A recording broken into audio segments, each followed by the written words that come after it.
Welcome to the show, Matty Marshall. Excited to have Todd Martinez here to talk a little shop as we are rapidly approaching the fourth event of the Major League Paintball 2025 season. It's going down in Texas. There's a lot of storylines we got to cover here. We're going to be talking brackets. There are also three-man battles are back, going to be going down on Thursday, September the 11th. And Todd was able to sit in with me to do the commentary duties for the three-man down for the ESPN show in Orlando. So definitely he's going to have some thoughts on that. But yeah, there's just a lot of crazy storylines here as we've kind of been talking about. Also, shout out to Breakout Spa taking the win over in Europe this past weekend. And then who are we going to see come World Cup? But sometimes, teams that win aren't able to go based on the situation and players. So we don't know yet who we're going to see at World Cup, but we still have a whole event to go to before we get to World Cup. So let's check in here without any further ado and bring in one of my best friends, Todd Martinez. Todd, how you doing, buddy? Doing great, Matty. Thank you very much. I can't believe it's been such a long summer. We're finally getting to go play paintball again. I'm ready for it. Well, congratulations, first of all, before we jump into it, as I was able to go out for opening weekend. New field you just opened up here in San Diego. That's going to be a huge boost. We had Ryan on the show not that long ago, or last week, and he was pumped about it because he's a San Diego guy. And this is going to just a blessing for Southern California paintball in general and San Diego paintball in specific. So congratulations, bro. I know that was a lot of hard work for you. Thank you very much. Yeah. About, 8 months we started, 8 months ago we started the project, remodeled all of Giant Paintball in San Diego, rebranded SC Village Lakeside.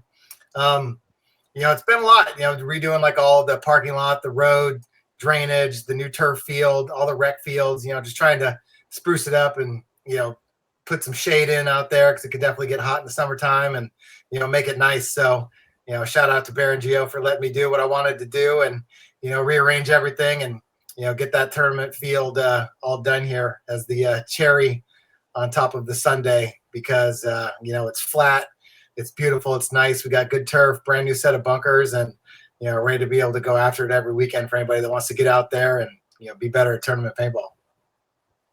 Yeah, I mean, I'm stoked because it's like a half hour from my house and SC Village, ASG, we got some great Southern California battlegrounds. They're putting up lights now. I mean, it's epic what's happening on the tournament side of things. And I'm talking to guys like John Jackson. Shout out to John Jackson down in Texas. Tournament side of things, I think, is thriving. A lot of the regional leagues are doing very well. We saw the Nations Cup that just went down and, overseas out in Drew, outside of Paris. It's awesome, man. It's really cool. So I'm just so happy that you were able to put this field in so close here in San Diego. I am a little biased. I'm a San Diego paintball player, so I'm stoked that we have a battleground, a dojo, as I like to call them, for us to go and sharpen our swords at. So let's jump into it here, bud. Let's talk about Aftershock first. What are obviously you're the coach of Chicago Aftershock. Give me your thoughts on the year and how the vibe is on the squad heading into this fourth event. It's kind of a big next two events because if Shock can finish really strong, that would be huge for you guys. Obviously you made Sunday at the last event, but give me your thoughts and how things have broke down for you guys this season and what you guys are thinking about right now. Yeah, I mean, how you feel is always about expectations, right? We come in and we expect to win every event that we play. And, this year, we haven't lived up to our standards and, we only have ourselves to blame for that. We could be putting in more time, practicing more. I could be doing a better job of calling plays and, adjusting personnel when we're at the events. And, I think like we've had pretty good practices, leading up to the events. And, at the end of the day, it comes down to execution. The whole league has gotten better across the board. More teams have made the jump, putting in time and effort to be better. The league is more difficult. So, what worked for last year, isn't necessarily going to work this year. And, we've learned that the hard way, going 2-2, missing the cut in Tampa and going 1-3 and missing the cut in Atlantic City, especially Atlantic City, after we did so well there last year, we wanted to have another better showing, but it's just motivation, to be better prepared and, do what we have to do to be better for the next event. We ended up making it in Cincinnati and, thought we were playing some pretty good paintball on Sunday, but, the Tontons gave us a really good game. It was a tie game with a couple minutes left. We had an opportunity to win it. and things just didn't go our way. But we still value the time, the opportunity that we get, thanks to Todd and Tammy, to be Aftershock, to play with the group of guys that we have. We haven't lost confidence. We believe in each other. And we're willing to work harder and do the things that we have to do to be successful. So, at the end of the day, there is a level of expectation, like I said, that, Aftershock has to live up to every single time we go out there and play paintball. So the standard's the standard, and, we're happy to take another shot. Everybody's excited going into Dallas. We're going to go down to New Orleans for practice, play the Hurricanes, and, we're going to let it rip, man. So can't really ask for anything more than that. We're thankful, we're blessed, and we're excited for the next one. I mean, it's a high-powered roster that you guys have. It's definitely a team that could go deep on, as they say, any given Sunday. Team, a bunch of dudes that are very experienced. And at the last one, I thought it was a pretty solid show of gumption, because you lost your first 2 games on day 1 to the Tontons and then to Legion. Tough day. You're facing Legion, a favorite at any event, and then Tontons, who had just come off a second place. And then you beat New York Extreme, and then you beat Diesel. There was obviously some, chaos after that after the AC Diesel game, but the 2-2 got you on, and then you beat the Sea Dogs by 3, and then you rematch against the Tontons and lose to them again. What do you think is working for the Tontons right now? They've been quite the story. We'll get to them. We can have a more thorough conversation when we get to that side of the bracket or the brackets. But, what do you think, just off the top of your head real quick, since we're talking about the Tontons, they did beat you twice at the last event. What's so good for them right now? Well, I think the Tontons are very consistent, right? And, consistency is key if you're going to have success at a high level. And, bring Konstantin Fedorov onto the team, arguably one of the best players to ever play this game. Really utilizing Hugo and Axel. I feel like they do a really good job of, getting those guys into spots, and making you have to worry about them with, a real high sense of urgency, right? I feel like their middle guys do a good job of always staying alive. They're great closers.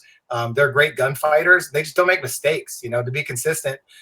You have to hit shots when the opportunities are there. You have to, value your life and, not give away your body. And you don't really see that their middle guys die very often, super early. So, they talk very well. I said this on the Spick and Span show with Kyle and Yaya the other day.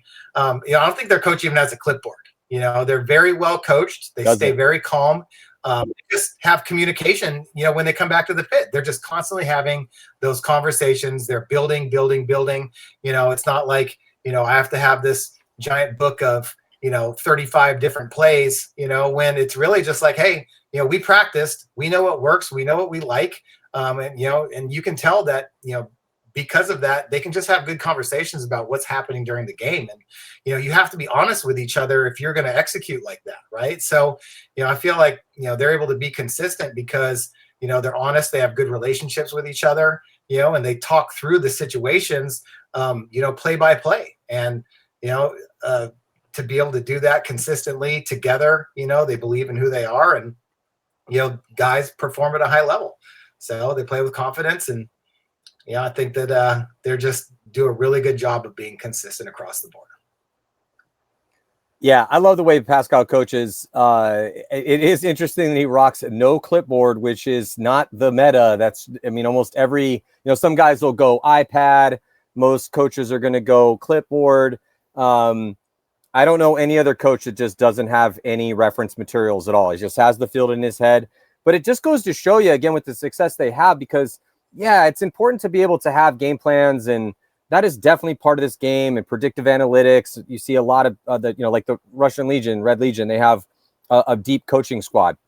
They got Ryan Gray coming on this year, and, scouting other teams and helping out Max, and, just getting everything kind of set up for him to get as deep into the knowledge as you possibly can.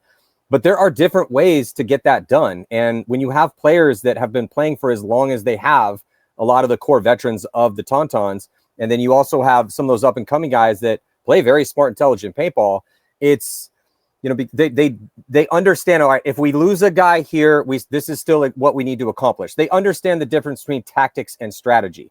Like, okay, strategically on this specific, in this moment, we need to be attacking the snake side or whatever it may be, or let's get a good, strong presence on the D side. But as things start to break down and they're forced to try to ratchet up their aggression, or they've also done solid on defense against some masters of the craft on attack, it's just looked amazing for them. I'm really looking for it. It's one of the big stories. I'm glad we're already kind of diving into the Tontons, because that was one of my bullet points. Is this? It's such a captivating story. They've never won a professional paintball event here on U.S. soil before. They've won a semi-pro event. They've crushed it overseas. They've been a top team for years. But those guys are just chomping at the bit to try to win a tournament, and coming off 2 second places. Definitely going to be interesting to see how they finish these next 2. Before we jump into these brackets here, Todd, let's talk a little bit about 3-man. So 3-man is going to be back. It's going to be going down. We're starting broadcast around 9 or 10. Still waiting to hear as to when exactly we're going to be going live, but it'll be around 9 or 10 Texas time on Thursday. And probably going to be a similar lineup. I haven't seen the brackets yet as far as who's playing and who's not. But as far as favorites are concerned, you kind of have to throw in who's done well in 3-man here currently. It will be on the full field, I believe. So it won't be, the ESPN special that we had, because we had to, special event just for ESPN. I like it that it's on a full field. And, the favorites got to be X Factor, Impact, and Dynasty. Dynasty made it to top 2 to play Impact at the last one. And then, X Factor was able to take down Impact in Cincinnati. So they're definitely on the list for favorites here in that 3-man competition. But, who knows what's going to happen. But before we move into some of these brackets for the standard Xball 5-on-5 competition, who do you think are some other names we should be keeping in there? I don't know if you guys are playing. I think Aftershock is going to be a favorite there as well too. I'm guessing you guys are playing because Todd Adamson likes his boys to play 10-man, 3-man. There's a 1-on-1 tournament. I'm sure he'd have like 10 dudes in there. So I'm just going to go on a limb and say you guys are probably playing the 3-man. But so I would say other than Aftershock, you can have your boys off if you want, because they are definitely could be a contender there. But who do you think are some other names in contention for victory at the 3-man competition on Thursday? Well, honestly, I think anybody can win it. At the end of the day, playing on the bigger field, it was, I guess playing on the smaller field really kind of showed, how quickly somebody can be on top of you if you lose a body, right? But when we played on the bigger field out in Cincinnati, the full field, it seemed like the more patient teams actually did better. But, I think it's that balance in 3-man to where, if you're not doing a good job of, keeping the body count, and keeping where the guys are, positionally, and then also, being very aggressive when you do realize where the advantage is. I feel like, all the top teams, really do a good job of that. So, honestly, I really think that there's so many teams that are capable of winning this thing. I think that there's so many teams that are capable of winning a tournament this year. Like if you were to tell me that, hey, Aftershock won this next event, I wouldn't be like, there's no way. Same thing for Paintball Fit, X Factor, the Russians, Dynasty, Damage, like if any of these teams, Uprising has been playing pretty well this year, like it would not surprise me if you were to tell me, hey, this team won this event, this team won 3-man or this team won Dallas, right? Like I just feel like the level of competition is so good, but there's a big 3 on a lot of these teams, that you could probably put up against anybody. Watching Impact roll out, their first 3 was I believe it was Dalton, Tyler, and JC, right? And then their second 3 was Brandon, Laval, and who else was it? I can't remember. Like, when we start breaking them down to 3-on-3s, like there's so many good 3-man combinations, in the top teams in this league. So, I think it's going to be exciting, having, those less bodies and, really kind of make it more, like get after each other right away is going to be fun to watch. I can't wait to see it again on a big normal field as opposed to the, sideways field. Yeah, I mean, look, I understand the criticism of the ESPN. I do. Yeah, it was too fast. We need to go to a bigger field, and it needs to be longer than 30-second breaks. We just were faced with a situation where we had to shoehorn 3 games into an hour, on broadcast TV. So that's what we had to do. And so, yeah, I totally agree. I'm okay with the small field. I like the small field, but it's just a different version of it. It's all different, man. That's the thing about paintball. It's like and we say this all the time, we all die on this hill. Like paintball is just interesting to me, whether it's 1-on-1 or 2,000 on 2,000. It all has its different intricate variations that make it interesting to me. So yeah, 3-man on a small ass field, that's one type of paintball. 3-man on a slightly bigger field, a little bit different. Yeah, it's still 3-on-3. And if we start changing the time as to when you can get ready and or how long it takes you to get ready. So we got 30 seconds in between. All right, well, everyone's got to be ready for that. Players got to be ready for. I mean, it was 100 degrees out there. At 10 o'clock in the morning, it was like 91, but with the humidity. And I remember, I think I said this on a different show, but I saw Danny Schoenauer after the event was done, and I was like, "How was it?" He's like, "Bro, the breaks were brutal."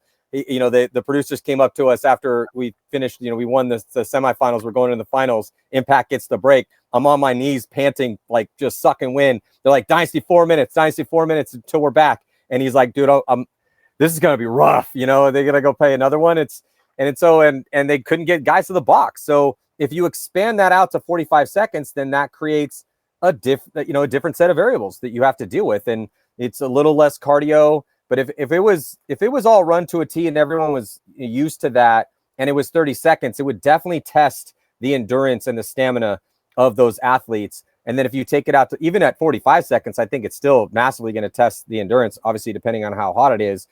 But for me, a little bit more of a full field look with a little bit of a longer break. I think it's a little bit more pure as far as the skill set is concerned. But yeah, I mean, I don't know. I like car crashes too. Like if I'm watching a UFC fight and dudes are just playing rock'em sock'em robots, that's super entertaining. I don't mind a jiu-jitsu match either. I mean, I know enough what I'm looking at to find that entertaining. It's just certain things aren't for everybody. And we're just trying to find that magic mix of like, all right, well, what's for the most amount of people we possibly can do? And we've been trying that for years. So I'm looking at the bracket though here, Todd, before we move on, talk some of these brackets for the Texas event, 5-on-5. I'm looking at the 3-man brackets, and Heat went pretty deep. So again, it was Impact and X Factor in the final. Dynasty made it pretty deep as well too, so no surprise there considering how they've done this year and how they did 3-man in Orlando. Arsenal made it really deep, and they made it deep out of the losers bracket, or the elimination bracket as everyone calls it now. To me, it's still the losers bracket. But yeah, Arsenal looked really good. Right. Damage made it pretty deep as well too. So, but I agree with you, bro. I think that it's, to me, when I look at these teams, and there's obviously, and we'll get to some of these numbers in a little bit here, Todd, but as far as like plus minuses and win and loss records, so I crunch some of those numbers.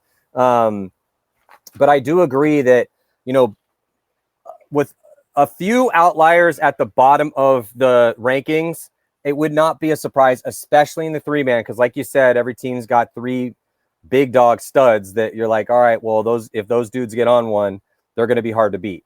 And obviously, depending on how hot it is, we are going to be in Texas in September, so I'm guessing it's going to be a bit of a smoke show as far as the temperature is concerned. So we'll see. But yeah, I don't know. But is there any other, just like, who would be okay? Take Dynasty, take Impact, take X Factor, take Shock, because those are your boys. Take all those dudes off the plate. Who you got? Who's your one dark horse you think could get in there and win that 3-man tournament?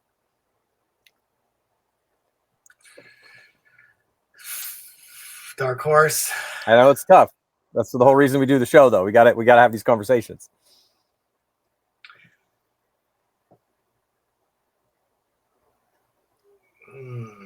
Man. I mean, I think the unexpected team would be Uprising. I think that. Yeah. They got some guys that who's the guy that I always forget his name, the guy that's always that wins the 1-on-1s for them. Oh, Graham Arnold?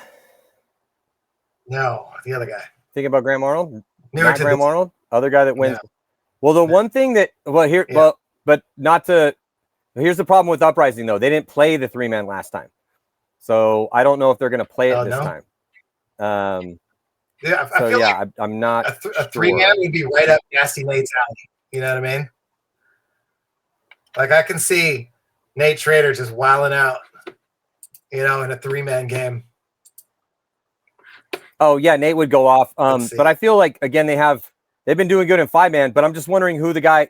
To me, if I think one-on-one guy that's winning 1-on-1s for Uprising for 10 years now is Graham Arnold. Obviously they got Nate back, but you talking about Alec Holland?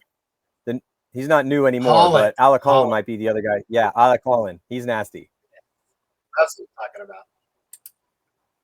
Yeah, that he could be super solid at 3-man. I hope Uprising plays. I mean, we're doing a show, so it's going to be on Major League Paintball Plus.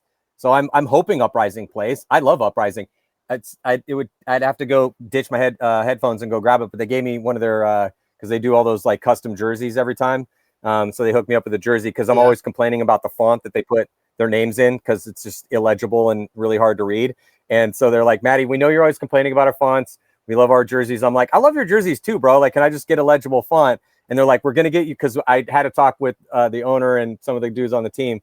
And he's like, oh, can we have a compromise? Like, we want to have the cool jerseys, but we'll put legible, names and numbers on there. I'm like, that would be awesome. They're like, all right, but since you've given us, thank you so much for everything you've done. Here's a Uprising jersey with my name on it. I was like super stoked on it.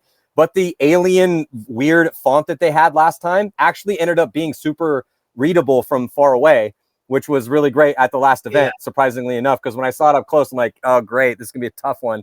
And then as I'm like looking at it from 100 feet away, I'm like, I can actually read that. My eyes still work, thank God, even though my beard's gray. But I would love to see Uprising play, man. I think that they would crush it at 3-man. So I hope that they decide to put a team in on this one. All right, other than Uprising, give me another name because they might not play.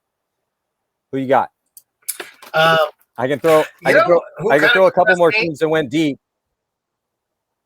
Who? Can I pick X Factor? I thought they played pretty well. Were they in the they were in the finals, weren't they? Bro, we're going dark horses, dog. Like, yeah, they won. They won in Cincinnati. You can't pick the team that won. They did win. That's right. Who did they beat in the finals? Impact. That's right. Man, I don't know, dude. I would say my next dark horse would have to be the Sea Dogs. There you go. Hell yeah, dude. Team Canada. They made it. They took third place. They just took third place. I feel like Leverage coming in a little stuck. Pretty solid guys too, but they're not going to be there on Thursday probably to play it, right? Like that's the issue with those guys. I feel like I've seen those guys play, not at a paintball tournament, and I feel like they got a lot of good guys, like good gunfighters, and dudes that can really play paintball. But those guys struggle to like have their whole team together, keep all the guys, on the same page, like first year pro team issues. You know what I mean? But I feel like if those guys played 3-man. Yeah, no, I agree with you. I mean, they definitely got 3 really good dudes. I mean, they're a pro team and they earned it. So they're really good at paintball. They're just Leverage is in a rough spot. Let's actually jump in and since we're talking about Leverage, let's talk about that bracket because it's bracket C. So we'll start with C first, since we're on Leverage, because if you're looking at kind of some of these plus minuses and win-loss records, I mean, none of that, it's not win or loss records or plus minuses that indicate whether or not like where you're at in the overall ranking. It's total series points. But the problem is that Leverage is down there quite a bit. They're sitting at 20th place right now. So they need to have 2 really big events in order to stave off relegation after doing all the work to actually win the spot. But there's basically 3 teams down in the 60s of overall series points. You got 2 teams that are in the hundreds. And then everyone else there's like, I think 18 or 7 teams in the 200s. So after 3 events, there definitely is a bit of a disparity between the bottom and then obviously the top, but then there's kind of this middle grouping that don't have to worry about relegation. But let's jump into that bracket right there and have the conversation. So it's Dynasty, Damage, Arsenal, Infamous, and Leverage. in bracket. Can I give you C. one more real quick? And let's just start. Yeah, of course. Can I jump back a second? If I could get, I should have said this before leverage, but the Hurricanes, if I could get Justin Hodges, who just won the Hormesis duel finale, right? Drew Bell and Stuart Ridgel, as my 3 for the Hurricanes, I think that would be a pretty solid 3 right there. Guys, great gunfighters, good guys that are really good at communicating and recognizing, where the advantage is, when to move, guys that are sneaky, good gunfighters, win one-on-ones. That might be a tough 3 right there. Got Camp on that side add too, in I was going to say, add in a Camp, add in a Pate, add in an Aaron Pate, I'm just saying. Nick Ripple, Yeah. And they got, speaking of Hurricanes, we'll get to them in a bit.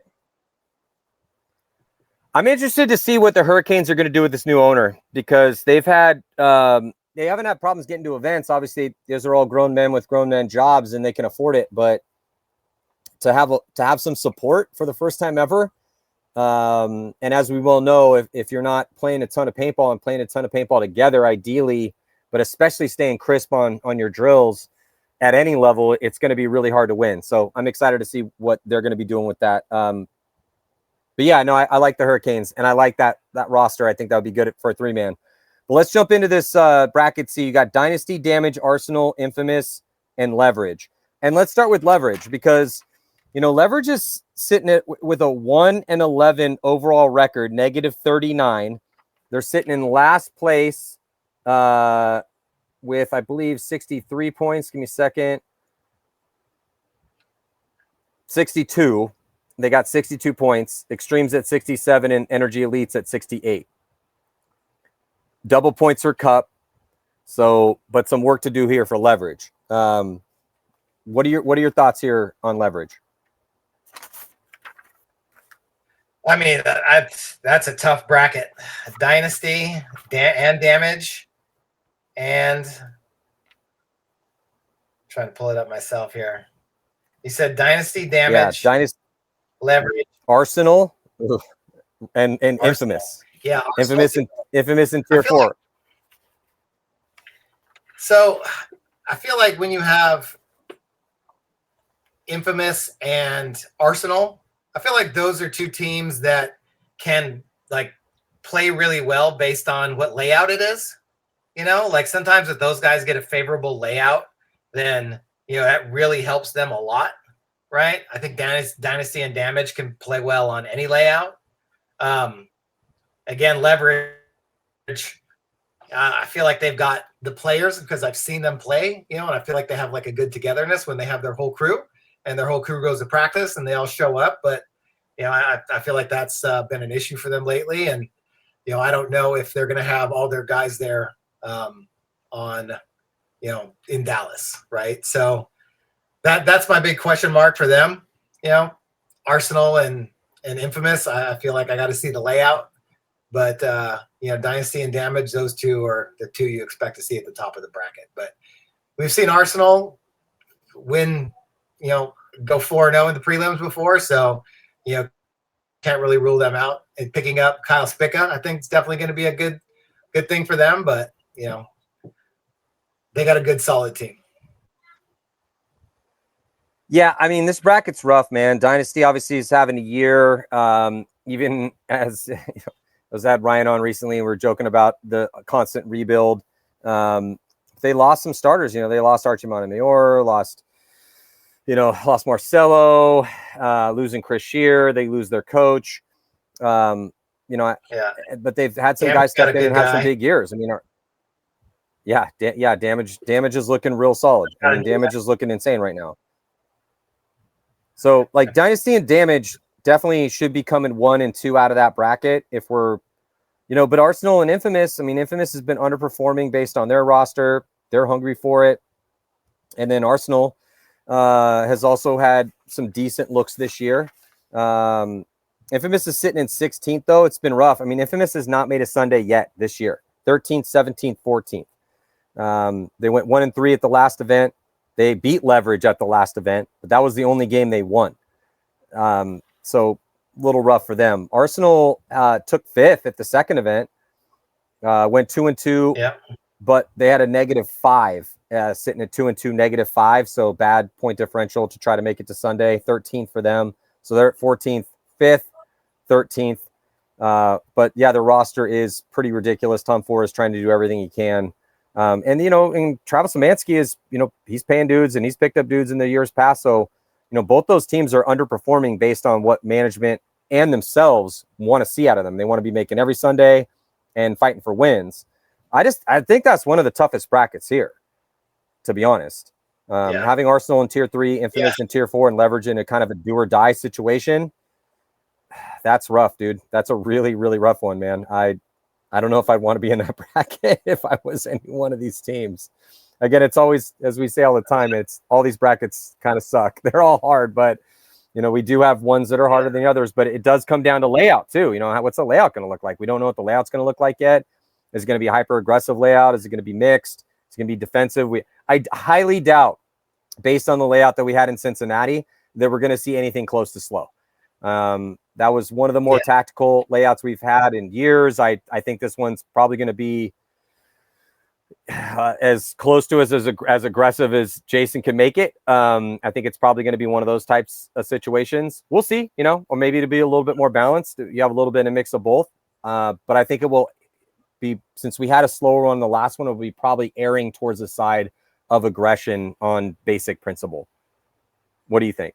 You think we're going to get a barn burner? Just put a guy in and make a move? Yeah.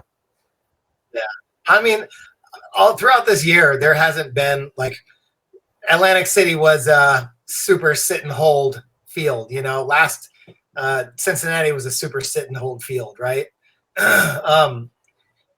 There wasn't a whole lot of risk taking in Tampa either, right? And it felt like, you know, we did a lot of sitting around, which was really surprising to see Paintball Fit shoot as well off the break as they did in the finals against Dynasty, you know, because there just wasn't a whole ton of people dying on the break. People weren't taking risks, it seemed like, throughout the event. So I feel like we're to the point where it's got to go the other way. You know, we're going to find out tomorrow when the layout drops, but, you know, I'm sure it's going to be, you know, some open lanes there that people are going to have to run through with heavy guns.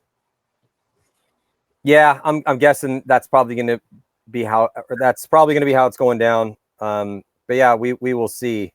So if you had to pick two teams to come out of that, do you think we're going to see a wild card out of this one? I think we're probably going to potentially see a wild card out of this bracket. What do you think? I think it's going to be, I don't know. Maybe. I mean, Damage is hungry for it too, because Damage didn't make Sunday at the last event. Damage went 6th, 7th, and 11th. So Damage didn't make Sunday. Arsenal didn't make Sunday. Infamous didn't make Sunday. And Leverage didn't make. You have 4 teams that didn't make Sunday in that bracket. Well, at the 4th event. That would mean that say Dynasty and Damage are your top 2, right? If they all beat the lower guys, then either Arsenal, Infamous, or Leverage is going to have to beat the other 2 to go 2-2, right? Unless Arsenal can beat a Damage or a Dynasty. This can beat a Dynasty or Damage, right? So yeah, you know, it could definitely get in there 2-2. You know, do I see Infamous beating, you know, Arsenal and Leverage? Yeah, you know, that could definitely happen. It also, like you said, just depends on the layout. So, because if we do have a layout where there is a reward to your risk and you can't ramp up aggression and you can't really go up 2 or 3 points and then start controlling lanes, because that was what was interesting about the last layout, was that we actually had a field that started out slower in the early in the prelims. And then once guys started to figure it out, certain teams started actually getting more aggressive and it started to play faster on day 2. That's typically not how it goes. You know, typically it plays faster on Friday and then we get to Saturday and everyone figures it out. And then things, you know, start to get a little bit slower as, you know, as Sunday implications start to set in and everyone gets a little bit more risk adverse. That was not the case. There was a few teams that I'm like, whoa, everyone, you know, and not every single game and not every single team, but some teams started to figure out that D side or the Doritos on the side were a little bit more pushable in certain moments, in certain situations. Guys figured that out. And it was, I don't know, that was kind of fun from a strategic element, and then them pulling it off with their tactics. that was fun to watch. So I don't know. That is incredibly rare. But yeah, I don't know. It's like Leverage, who, I mean, sitting at 62, Extreme at 67, and Energy Elite. And Energy Elite's the only team that hasn't won a game yet so far this year. New York Extreme put a win on the board at the last one. We'll get to them in a second. Let's actually go back into bracket A. So we got Fit, X Factor, Hurricanes, Diesel, and Energy Elite. What are your thoughts on that bracket? Well, Paintball Fit's sitting at number 1 for a reason. They've been very consistent all year. They are just doing everything right. You know, you got to take your hat off to those guys. X Factor picked up Silos from Diesel. You know, adding another weapon to your arsenal is always good. And I feel like, you know, X Factor is just always very consistent, right? Those guys do everything at a high level. We're going to go practice the Hurricanes, which I fully expect to be a great practice. There's a lot of people do 3-team rotation, and it's going to be just us and them. So, you know, we're going to play a ton of points, and, you know, at practice, I like to exhaust all possibilities, even if it means getting guys' heads blown off, you know, on a consistent basis, just to prove, you know, that certain things don't work, right? So, you know, Todd Adamson definitely loves to run, you know, 15-second points consistently, you know. So, you know, we're going to be exhausting all possibilities when we get out to practice. So I know that the Hurricanes are going to be prepared by the time they come into this event. NRG hasn't won a game yet. You know, I don't know if that's going to change. Maybe they'll beat Diesel, you know, because Diesel, I think, has 3 guys left on their roster. I think Greg Pauly and Billy Saransky are going to suit up for Diesel. So, you know, I don't know. Playing 2-on-5 is going to be very well for them.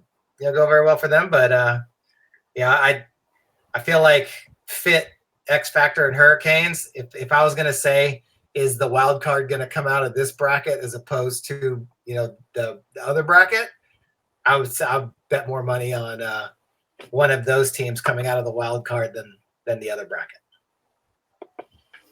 Yeah, I mean, in this bracket with Diesel, I'm looking at the roster that they have on PB Leagues for Texas. They only have 5 bodies rostered, and Mark Baginski is going to be serving a suspension. And then so is Mark Johnson. He's not under players, but Mark will probably be playing at some point, I'm guessing. But he's also serving a suspension as well, too. I think it's 2 games for Mark and 3 games for, Mark Johnson, 2, Mark Baginski, 3. So I'm guessing that they've got to be bringing more bodies in this. You know, like they have to be fielding 5 bodies. I just haven't heard any official confirmation as to any dudes they've picked up, but I'm guessing there's got to be some divisional players kind of stepping in. Maybe I don't know. You know, I got to make a couple phone calls to get the info there. But they have 5 guys on the roster right now, and one of those dudes is going to be taking a seat in paintball prison, suspended for, I believe, 3 games. So they really only have 4 guys on the roster, with BJ Henningberg, Clint Johnson, Jared Lackey, and Jesse Stevens as the 4 that can play the first 3 games. And then Mark will be able to jump in there after game 2 or into game 3. So yeah, they got to make some sort of moves. You need 5 dudes to play the game. And then with Energy, you know, man, I mean, they kind of set a record with their, 8 overtime losses in a row, 8 1-point. I think it was 7 overtimes and 8 1-point losses in a row. They switched up their roster a little bit for the last one. They didn't look bad. They looked decent again, but they did end up with a -10. So they were taking losses by a little bit more. A loss to the Hurricanes by 2, lost to X Factor by 1, lost to Ironmen by 3, got beat up by Impact 0-4. But still have yet to put a point on the board. Yeah, I mean, overall for Energy Elite, they're 0-12 with a -19. But considering some of these other teams down there with them, I mean, when you look at Energy or New York Extreme, they're 1-11 with a -36, and Leverage is 1-11 with a -39. And then Aftermath sitting at 17th place with a 2-10 record, not making a Sunday with a -21. Infamous is 3-9 with a -14 at 16th. Sea Dogs are 15th with a Sunday appearance at the last event, 4-9 overall, and a -10. So you can kind of see there's, between those bottom three and then the next, I'd say between Sea Dogs and Aftermath, because then you start to get to Diesel, and Diesel's 6-9, Uprising 7-9. You got it's a little bit closer in the middle of the pack when you start to kind of crunch the numbers and look at it that way. But yeah, so Fit, and then if you go to the top, let's just talk about Fit. Number one team, Fit is 17-3 with a +44 for the year. These are unofficial. I might have done the math wrong, but that's 17-3. That's pretty damn good. Legion at second place with a 15-4 record, +38. Dynasty 14-4, +22. Impact 12-4, +14. Tontons 12-7 with a +21, and then it gets a little bit closer after that. Those are obviously the 5 best teams right now. Just kind of looking at the records and their plus minus. This is, how many points are you scoring against your team? Are you negative? Are you positive? How many points are you positive in through 3 events? So looking at this first one with Fit and X Factor, they got some history this year and just in general. And then with the Hurricanes in there, and then Diesel, there are a lot of crazy stories in this one. I don't know. I mean, I think the easy pick is Fit and X Factor. Hurricanes could be a wild card. Diesel, obviously, what other guys do they have on their roster right now other than the 5, and one of those dudes can't play for 3 games? I don't know. And then Energy Elite hasn't won a game this year. So the easy pick to come out of that bracket is Fit and X Factor with how well they've played, especially recently. Yeah. Fit and X Factor for sure, but I fully expect to see Hurricanes in a wild card. Yeah, would love to see it. And it's really good news for the Hurricanes that they got a new owner. They're going to have a lot more support now, can be able to play a little more paintball, not have to worry about as much as they did before, and that's going to be huge for them. That's massive news if you're a Hurricanes fan. Let's jump into bracket B: Legion, Heat, Ironmen, Uprising, and Aftermath. What team would you like to start with? So in the discussion on that one, the Russians. Yeah. What's super frustrating about the last event is that the way the Russians started playing on Sunday, I felt like we were playing like that in practice, right? How they made the adjustment of bringing in Smotrov to go up there with Kirill, right? Those two were really pushing that center hard. That's kind of what it looked like for them on Sunday in Cincinnati. 100%. Yeah. Okay. We had Nick, Big Nick Crissione, playing the center when we practiced against Impact and Infamous. And Big Nick was going up the center, and Trent would come right with him. And we had both of those two dudes just up in the middle, attacking, going through super fast, right? Both pushing, both being aggressive. It opened up the outsides. And Nick had a family emergency and wasn't able to come until Saturday, right? So we basically didn't have Nick all day Friday. We ended up not playing. A-Rod was sick and didn't practice the entire time, right? The whole time we were at practice. So he never even saw the field until we played the 3-man. So we were actually playing a different style the first day as when we played when Nick got back, and then after A-Rod kind of learned the field. And so, the way that they played is the way that we wanted to play. And I think that the league messed up by letting Smotrov get back on the Russians and actually get in and have an opportunity to get back on the field, because he was with the team, in Atlantic City when we practiced them. And I think he was kind of like serving a little punishment, wasn't getting on the field yet, was getting all second team reps, and as soon as he got in there, he took advantage of his opportunity. And I feel like he was just like the piece that they needed, because that dude is just an absolute killer, and it's going to have the same impact as the way J-Rab did last year coming to the team, and solidifying that spot for them. So, now having J-Rab, Karslev, Kirill, Smotrov, and Malloy, right? And Sergey wasn't even at the last event. I feel like the Russians are going to be probably, the hardest out at this event. So, I fully see them just blasting their way through this division, 4-0 with, a plus 24 point margin. You know what I mean? So, I don't see. I mean, I you can't. know, I can't disagree with you, bro. I can't. I mean, because Sergey, he was injured. They haven't. I'm trying to get Sergey on a show here soon because no one's really done too many shows with Sergey. Doesn't really do interviews that much. But that dude's been elite for a long period of time. He was elite with Heat. He comes over to Red Legion. I mean, that dude's going to be a first ballot Hall of Famer. I mean, Sergey's a beast, but they don't have him. So it's like, okay, now what was the magic mix for Red Legion last season was having that five. You got Karzev on the D side with Sergey, and you got Kirill in the middle, and you got J-Rab, and you got Malloy. That five was absolutely insane. I don't have my 2024 statistics in front of me right now. I'd have to go into my archive real quick, but their plus minus and win-loss record for last year was just insane. They were like plus 52 through 3 events. They were just mashing on people. It was insane. And Sergey was a big part of that mix. So when they didn't have... What was that? Yeah, like they hadn't lost a game in like 3 events. Like they just swept the whole time. Yeah, sure. it was Red Legion by first degree murder for most of the time out there. Yeah. And you guys played them in the finals in Atlantic City last year. I mean, that was the tough team to beat. And with the way the wind was blowing on that ESPN show, you guys like couldn't lose. When you're looking at it right-hand side from where I was in the tower, like you can't lose from that side because the wind is adding 20 miles 20 feet per second to your shots. So like you can't lose from the left-hand side. And you guys lost 1 point, and that was the only difference. That was the difference maker in that entire game. That's how good you had to be against Red Legion last year. So when they lose Sergey, I'm like, okay, well, this could be a chink in their armor because though they've been trying to bring up the guys on the second squad, and some of those dudes have had some really good looks recently, but that starting 5 is absolutely nasty. And then, so when no Sergey, I'm like, okay, how are they going to do? And they looked okay in the prelims.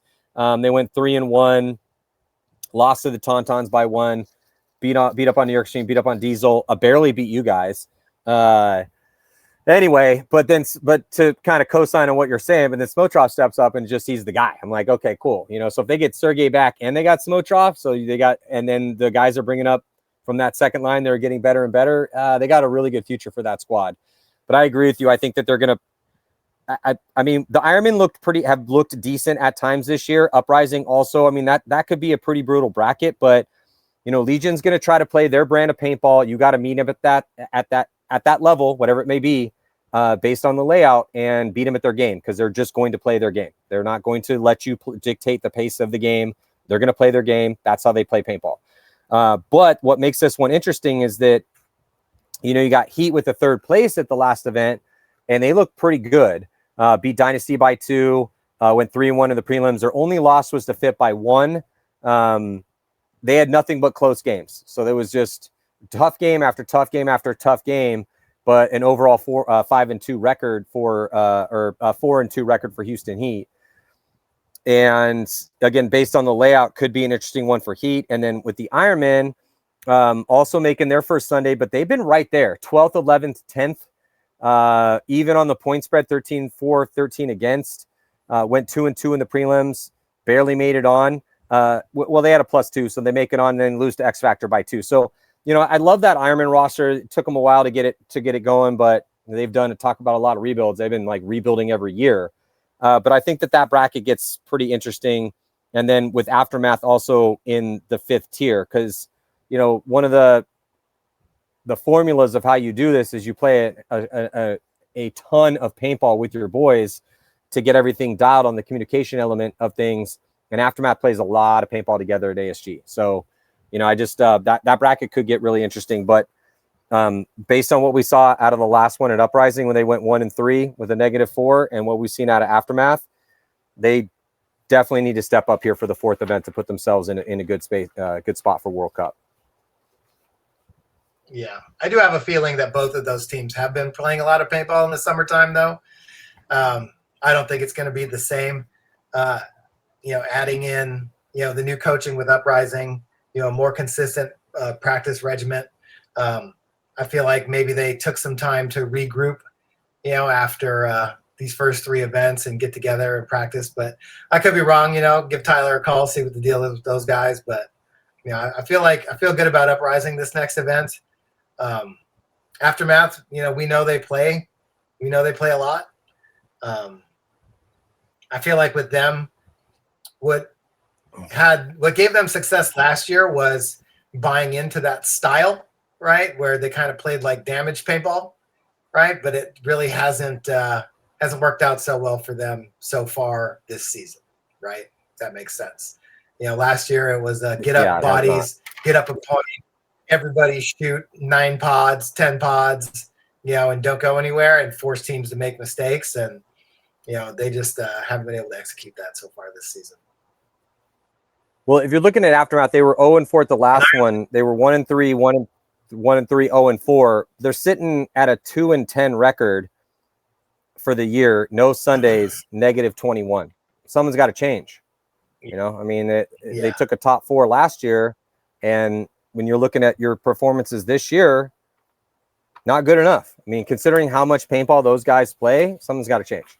I know that's not. I talked to those guys at the last event. I seen them a ton. We're all SoCal guys, and it's just it's a long conversation there, but I know they play so much paintball that this is not what they want. Obviously, you don't want to show up and win 2 games on the year going into event 4, coming off an 0-4 performance with a -8. Some close games though, but it's just that if you're going to play that game, so they lose a 1-point game to Arsenal and a 1-point game to Damage, really close, right? Get a ball that breaks here, doesn't bounce. That's a close game, but they're just not getting it done with that style right now. They're hanging there. It's really close again, but then they go play the Sea Dogs and lose. They try to play that game against the Sea Dogs. The Sea Dogs are like, nope, because that was on day 2. Sea Dogs figured it out. Aftermath's playing Friday paintball. Sea Dogs said like, oh no, we can push it a little bit. And then they don't put a point on the board against Sea Dogs. And then they go and lose by 2 to Dynasty with the ship already sailed at that point in time. So I want more out of Aftermath. I really like those guys. It's a SoCal team. I want them to do well. And I just hope that they really dial it in for these next 2 events. All right, so the last bracket before I let you go is bracket D. So we got Impact, Tontons, Shock, Sea Dogs, and New York Extreme. What do you think? Tontons and Impact 1 and 2. Man, Shock. I love playing those.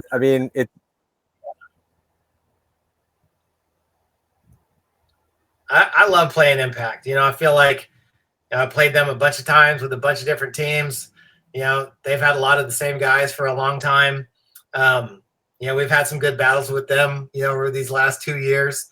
I was joking with Brandon Cornell about it at the field, last weekend when he was out there practicing. And, Impact's always a good game, right? And, if you can beat Impact, then it means you're probably playing some pretty good paintball because they always have a star-studded lineup. They always get really good practice. They're a great team at communicating on and off the field. And, they're well coached, right? They're one of those elite level organizations that, does everything the right way. And it's always a good game. We talked about Tontons already, right? Like the Tontons, they are extremely consistent. They added Fedorov. You're going to have to play really good paintball to beat both of those teams, right? The Sea Dogs, we watched them get better from match to match. I feel like kind of throughout this year, they've had some, moments of brilliance in the first couple events, but then weren't able to sustain it. And then here this last event, they got better, and they were a tough out.